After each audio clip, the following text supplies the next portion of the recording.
Hi, welcome to the Daily Devo. My name is Brent, and today I'm going to talk to you about laziness.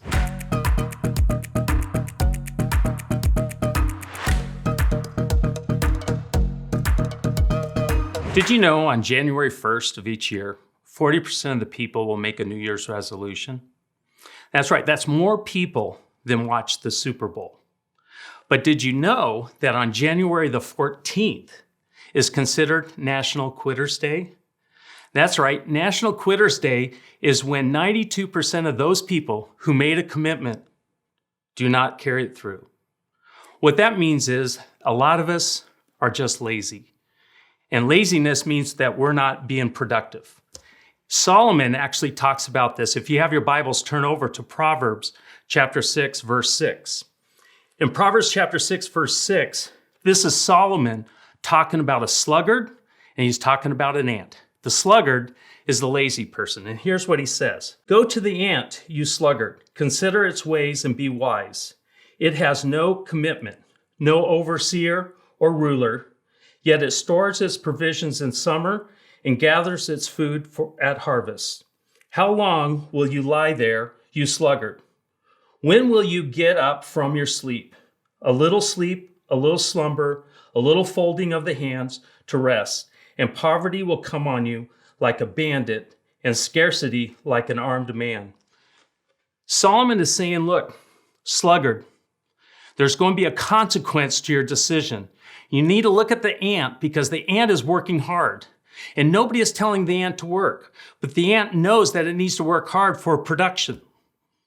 Do you know, we all have that problem at times where we don't want to work. Where's this come from? Well, we have to go all the way back to the Garden of Eden. See, in the beginning, God created Adam, and he created this beautiful garden for Adam. And then in the garden, what did he do? He created a hammock and Netflix so he can binge watch. No, he didn't. He put Adam to work, and he wanted Adam to work. But what happened? Then the fall happened, and because of the fall, work got harder. And when work got harder, we became lazy. We became unproductive. In the Bible, it talks about this. Matter of fact, Satan, he does not want us to be productive.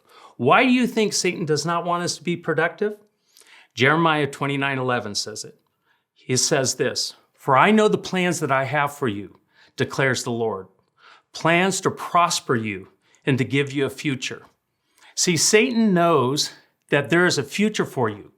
And the only way that we can accomplish that future is by working. What are you being lazy about? Maybe you're not working on your marriage. Maybe you're not working on relationships with others. Maybe you're not working the way you should at your job. Well, let me encourage you in this. Here's what it says in Colossians 3:23. Whatever you do, work at it with all your heart. No matter what it is, whatever you're doing, work at it with all your heart. And why should I do that? As you are working for the Lord. So that's my encouragement to you today. Whatever you're doing, do it as to the Lord. Not for your spouse, not for your boss, not for your children. Do it for yourself. And that is the Daily Devo.